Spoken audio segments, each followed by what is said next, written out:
Hello YouTube family, खूप सारं स्वागत आहे तुमचं माझ्या न्यू ब्लॉगमध्ये. हे बघा, हे आमच्या छोट्याशा महाशयांनी काय केलं आणि पलीकडच्या घरात पण आहे. पलीकडच्या घरात तर पूर्ण ABCD केली. हे बघा, इथं पण हे असं माझ्या लिपस्टिकनी, त्याच्या वॉटर कलरनी, हे बघा हे आपलं जे सिंदूर असतो ना, ओला सिंदूर, त्यांनी ते पेंटिंग केले. त्याला जे हातात सापडेल त्यांनी पूर्ण भिंती त्यांनी रंगवून ठेवल्यात. आणि आरू 3 वर्षाचं होईपर्यंत त्यांनी ना म्हणजे भिंतींवर एक अशी रेषसुद्धा मारली नव्हती. पण हळूहळू मग तो 3 वर्षाच्या पुढं पेन्सिल घेऊन हळूहळू करायला लागायचा, घाबरत की करू की नको, मम्मा ओरडेल की काय म्हणून.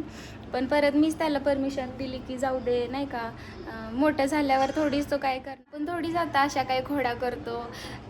म्हणजे आपलं आयुष्य जगण्यातच आपण व्यस्त. आता आपण आपले दिवस लहानपणीचे जसे जगलेलो ते आठवत बसतो. त्यामुळे मग त्याला पण मी म्हणलं, म्हणजे त्या आरूला पण प्रत्येक गोष्टीची सूट दिली. काय खोड्या करायच्यात ते कर, जसं तुला राहायचं तसं राहा. आरू पण खूप असा खट्याळे, खूप ऐकत नाही कोणती गोष्ट. पण असं वाटतं जाऊ दे, आपण आता थोडीच हट्ट करतो आपल्या आईवडिलांजवळ की आम्हाला हेच पाहिजे तेच पाहिजे. ते एक लहानपण असतं, ते एक वय असतं हट्ट करण्याचं, आगाऊपणा करण्याचं. त्यामुळे मी त्याला करू देते, त्याला जे पाहिजे. म्हणजे असे खट्याळपणा, खोडीलपणा केलेला तोच आपल्याला तो मोठा झाल्यावर आपल्याला आठवणार आहे की बाबा हा माझं बाळ असं होतं, अशा खोड्या करत होतं, असं करत होतं. आणि मला असं वाटतं की म्हणजे माझं मत असं आहे की जी शांत मुलं असतात ना, त्यांच्या आठवणी असतात त्यांच्या आईवडिलांजवळ. पण जरा खोडील मुलांचं जरा जास्त एक्स्ट्राच लक्षात राहतं, ह्यानी अशा खोड्या केलेल्या, तशा खोड्या केलेल्या. आणि मग ते आठवून आपल्याला हसायला येतं. आणि त्या म्हणजे आपल्या बाळाला सुद्धा की बाबा आम्ही लहानपणी असं करायचो. त्यामुळे मग मी करू देते त्याला जे पाहिजे ते. आणि दिसतो तसा नाही, लय आगाव आहे बरं का. असं आम्ही त्याला सूट दिली ना तर त्याचा तो पुरेपूर फायदा घेतो एकदम. काय झालं आता, घ्या पाणी प्या, धरा. त्याचे बाबा तर लय लाड करतात त्याचा. रोज म्हटलं तरी एक गाडी आणतात. त्या दिवशीच एक सायकल आणली, तुम्हाला दाखवते थांबा.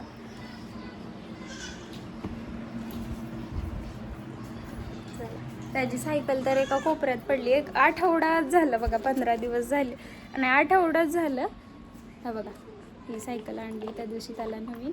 त्याचं सीट पण त्यांनी फाडलं का त्याच्या पप्पांकडून फाडले काय माहिती. म्हणजे हे करत होता तो, सॉरी त्याचे पप्पा आहेत ना, ते सीट जरा जास्त उंच होतं त्यामुळे ते खाली घेत होते सीट. आणि त्यांच्याकडून झालं का आरूकडून झाले काय माहिती, सीट फाडले. तर बघू 4 वाजता पण बरंच ऊन असतं. 5-6 वाजता माझा स्वयंपाक डबा वगैरे करून झाला ना, मग मी त्याला म्हणजे मगाशीच सकाळीच ठरवलं होतं की त्याला घेऊन जायचं. कारण झालं तर त्याची पण 1 महिन्यानी शाळा सुरू झालं की शाळा, अभ्यास, खायचं प्यायचं झोपायचं एवढंच त्याचं पण रुटीन होईल. त्यामुळे म्हटलं महिनाभर सुट्टी आहे तर त्याला रोज एक चक्कर फिरवून आणावी गाड्यांवर. हे बघा एवढ्या गाड्या आहेत. ही एक ATM आहे, थार आहे, सायकल वगैरे. सायकल तर 2-3 आहेत, पण रस्त्यावर जाण्या वाचून राहतं. आणि इथं बघा एवढा स्पेस आहे त्यामुळे व्यवस्थित त्याला काही खेळता येत नाही. तिथं पूर्ण शेळ्या असतात त्या बाजूला आणि म्हणून तेवढा स्पेस तर तो शेळ्यांचाच. आणि खेळला तर ती फरशी आहे ना, त्या फरशीपासून इथपर्यंत एवढंच त्याचं खेळून होतं. मग त्याला काय मजा येत नाही. त्यामुळे म्हटलं मग रस्त्यावरच नाही होत त्याला. खिचडी नाही केली मी, खिचडी नाही केली मी. अचानक कुठून आणू खिचडी तुला? पप्पांना पण नाही केली. पप्पांना खोटं बोलले मी. भाजी चपाती खायची, दाखवू का तुला कढई? चला, नाही केली राजा खिचडी. तुमच्याकडे का असं खिचडी लवर बाळ? नाही, कशाला धक्कू मी त्याला, नाही धक्कलो. रोज त्याला भूक लागली, मी व्लॉग घेत होती. तुझ्यासाठीच आणले हे, आवडतं ना?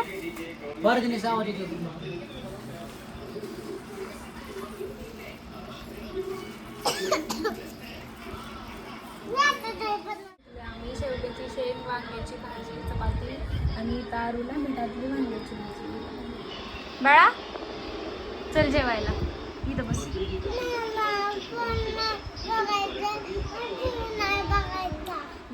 तर नंतर 4 वाजता मी संध्याकाळच्या स्वयंपाकाच्या तयारीला लागले. त्यासाठी मी शेपूची भाजी घेतली, आता ती चिरते. आणि शेपूची भाजी, आमरस, चपाती असं स्वयंपाक बनणार आहे आज. तर शेपूची भाजी बनवली तरी आमच्या घरी 3 प्रकारची बनवावी लागते. मामांना हरभऱ्याची डाळ टाकून, आम्हाला मुगाची डाळ टाकून आणि आरूसाठी थोडीशी मिठातली म्हणजे कमी तिखटातली आणि आम्हाला सगळ्यांना झणझणीत भाजी आवडते. त्यामुळे मग अशा 3 प्रकारच्या भाज्या बनवाव्या लागतात आणि आमरस चपाती असं बनवणार आहे. तर बनवणार होते म्हणजे आणि संध्याकाळी हे कामावरून आले आणि अशोकनगरला त्यांची आत्या राहते इथं शेजारच्या गावी, तिने जेवण करायला बोलवलं होतं. तर तसाच सगळा स्वयंपाक राहिला आणि आम्ही मग तिथं नॉनव्हेज बनवलं होतं. मग मी माझ्यापुरतं बनवलेलं जे होतं, आत्या बोलत होतं, ती जी मावशी आहे माझी ती बोलत होती की नको काय करू, आम्ही बनवलं इथं तुझ्यासाठी आमरस वगैरे पण करतो, भाजी चपाती तर ऑलरेडी आहे, आमरस फक्त करायचा आहे. मग मी बोलले इथं केलेला पण खराब होईल, त्यामुळे मग मी डब्बा. तर तुमच्यासोबत होतं का असं की स्वयंपाक वगैरे बनवून झाल्यावर कोणीतरी नॉनव्हेज आणतं घरातलं, किंवा स्वयंपाक बनवून झाल्यावर मग कोणीतरी जेवण करायला बोलवतं? तर माझ्यासोबत असं बरेच वेळा होतं. असं वाटतं थोडं त्यांनी आधी सांगितलं तर आपलं स्वयंपाक म्हणजे जो शिल्लक राहणार आहे तो वाचेल, करायचं कष्ट आहे ते कमी होईल. पण असं काय होत नाही, करायचं ते करावंच लागतं. तर चला बघूया पुढे काय होते ते. झालं आहे तर हे बघा, इकडं मी आमरस बनवलं आहे, याच्यामध्ये मी रसम बनवले आणि फर्स्ट टाईमच बनवले आणि खूप घाईत आहे. आम्ही आता अशोकनगरला चाललो आहे, त्यामुळे काही रेसिपी वगैरे दाखवलं नाही. आणि ह्याच्यात शेपूची भाजी मुगाच्या डाळीची बनवली, याच्यात हरभऱ्याच्या डाळीतली बनवली का तर मामांना मुगाची आवडत नाही आणि आम्हाला हरभऱ्याची आवडत नाही. आणि ह्याच्यात बघा आरूसाठी मिठाची बनवली आणि यातलं सगळ्यातलं थोडंसं चपाती भाकरी आहे, यातलं सगळ्यातलं थोडंसं आम्ही डब्यात भरले आणि डबा बाहेर ठेवला. मी अशोकनगरला चाललो, अचानक मावशीने जेवण करायला बोलवलं आहे, त्यामुळे मग चला तिकडे जाऊया आणि तिकडे जाऊन मग जेवण करूया. कोंबडा पार्टी आहे सगळ्यांना आणि मी नाही खाते नॉनव्हेज, त्यामुळे मी आमरस, शेपूची भाजी, रसम बनवले, ते रसम चपाती वगैरे सगळं आम्ही डब्यात भरून चाललो आहे. इथं डब्बा आहे आणि आम्ही आता चाललो आहे. चला ना.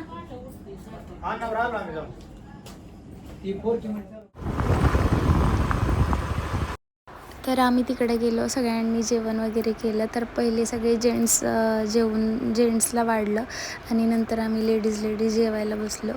तर खूप मजा आली आम्हाला आणि व्हिडिओ नाही घेतला का तर ते सगळे असे लाजाळू आहेत, असे व्हिडिओ काढताना लगेच अंग वगैरे असं चोरून बसणार, असं नाही का, त्यांना आवडत नाही जास्त व्हिडिओ.